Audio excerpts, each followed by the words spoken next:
কাঁচা আমের সিজন চলছে আর এই গরমে কাঁচা আমের এরকম পাতলা করে টক ঝাল মিষ্টি চাটনি থাকলে কিন্তু দুপুরের খাবারটা দারুণ হয়। Hello friends, welcome to Shimpi and mummy's kitchen.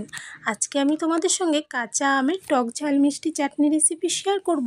তাহলে আর কথা না বলে চলো রেসিপি শুরু করা যাক।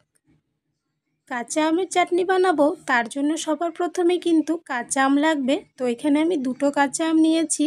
আমের বোটোটা ফেলে দিয়ে আম দুটোকে কিন্তু এইভাবে করে দেখো চোচাটা ছাড়িয়ে নিচ্ছি। তবে এখানে কেউ চাইলে চোচা সহ কিন্তু আমগুলোকে কেটে নিতে পারে। আমি এদিকে দুটো আমের চোচা ছাড়িয়ে এবার কেটে নিচ্ছি। দেখো আমগুলো খুব বেশি শক্ত হয়নি, একটু হালকা শক্ত হয়েছিল, তাই চাকু দিয়ে কিন্তু কেটে নিলাম মাঝ বরাবর। আর এর মাঝখান থেকে বীজগুলো আমি ফেলে দিয়ে এবার লম্বা লম্বা টুকরোতে কেটে নিচ্ছি, আর একটু মোটা টুকরোতেই কাটছি। দেখো তোমরা তোমাদের পছন্দ মতন শেপে এবং সাইজে কেটে নিতে পারবে। এদিকে আমি একটা মশলা তৈরি করব। একটা কড়াই বসিয়ে ওর মধ্যে দুটো শুকনো লঙ্কা, 1 চামচ গোটা ধনে, 1 চামচ গোটা জিরে, 1 চামচ দিয়ে দিলাম মৌরি, সঙ্গে জৈন দিয়ে দিলাম 1/2 চামচ। দিয়ে এই মশলাটাকে কিন্তু হালকা করে 2-3 মিনিটের মতন ভেজে নিচ্ছি। খুব বেশি কালো করা যাবে না, তাহলে কিন্তু মশলা তেতো হয়ে যাবে। একটু কালারটা চেঞ্জ হলে এটাকে কিন্তু আমি নামিয়ে নেব। এদিকে দেখো মশলাগুলো কিন্তু ভাজা হয়ে গেছে, দেখো লাল লাল কালার হয়ে গেছে হালকা একটু। এবার নামিয়ে এই মশলাটাকে আমি ঠান্ডা করে তারপর মিক্সিতে গুঁড়ো করে নেব। এদিকে আবারও একটা কড়াই বসিয়ে দিয়েছি, আর এর মধ্যে আমি দিয়েছি বেশ খানিকটা সর্ষের তেল। এর মধ্যে দুটো শুকনো লঙ্কা ফোড়নে দিয়ে দিলাম ছিঁড়ে, সঙ্গে দিয়ে দিলাম অল্প 5 ফোড়ন ফোড়নে।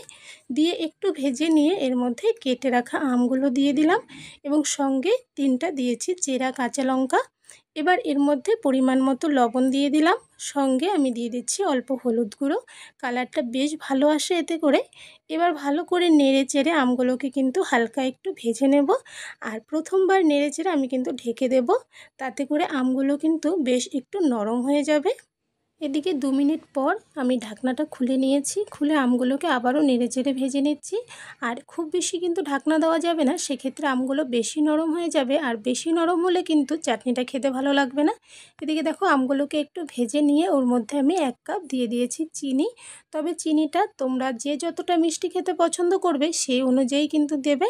আর এর মধ্যে আমি প্রথমে 1 চামচ লবণ দিয়েছিলাম, যদি প্রয়োজন হয় তবে কিন্তু আমি পরে আরও একটু লবণ অ্যাড করব। আর লবণটাও কিন্তু টেস্ট অনুযায়ী কম বেশি তোমরা দিয়ে নেবে। এখানে দেখো চিনির সঙ্গে আমটাকে ভালো করে আমি ভেজে নিয়েছি, চিনিটা পুরো গলে গিয়েছে। এই সময় এর মধ্যে আমি দিয়ে দিলাম জল, আর যেহেতু একটু পাতলা করে করব তাই জলের পরিমাণটা একটু বেশি রাখতে হবে। এবার এই চাটনিটাকে আমি কিন্তু বেশ কিছুক্ষণ ফুটিয়ে নিয়েছিলাম ভালো করে। আর দেখো বেশ সুন্দর ফুটে উঠেছে। আর এর মধ্যে এবার যে ভেজে রাখা মশলাটা আমি গুঁড়ো করে নিয়েছিলাম তার থেকে 1 চামচ দিয়ে দিয়েছি। তবে তোমরা চাইলে একটু বেশি করেও দিতে পারো। আমি যেহেতু চাটনি বানাচ্ছি তাই এখানে 1 চামচ দিয়েছি। দিয়ে এবার ভালো করে নেড়েচেড়ে আরও কিছুক্ষণ জাল করে নিচ্ছি। এদিকে দেখো আমের চাটনিটা রেডি হয়ে গেছে, নামিয়ে তোমাদের দেখাচ্ছি। দিকে নামিয়ে নিয়েছি, আর একটা বাটির মধ্যে আমি উঠিয়ে নিচ্ছি। দেখো কালারটা কত সুন্দর এসেছে, দেখতে যতটা অসাধারণ এটা খেতেও দারুণ মজার। অবশ্যই বানিয়ে দেখো। আর রেসিপি কেমন লাগলো কমেন্টসে জানিও, ভালো লাগলে লাইক শেয়ার করো। আর আমার চ্যানেলে নতুন হয়ে থাকলে প্লিজ চ্যানেলটাকে সাবস্ক্রাইব করে পাশে থাকা বেল আইকনে অল বাটনসে প্রেস করে দেবে, তাহলে আমার এই চ্যানেলে আপলোড করা যে কোনো নতুন ভিডিও নোটিফিকেশন কিন্তু সবার প্রথমে পেয়ে যাবে। আর এই পাতলা করে আমের চাটনি অবশ্যই বানিয়ে দেখো, এই গরমে কিন্তু দারুণ লাগবে খেতে এবং শরীরও ঠান্ডা রাখবে। আর এরকমই আরও একটা নতুন রেসিপি ভিডিও নিয়ে আবারও দেখা হবে। তাহলে আজকের জন্য বাই বাই।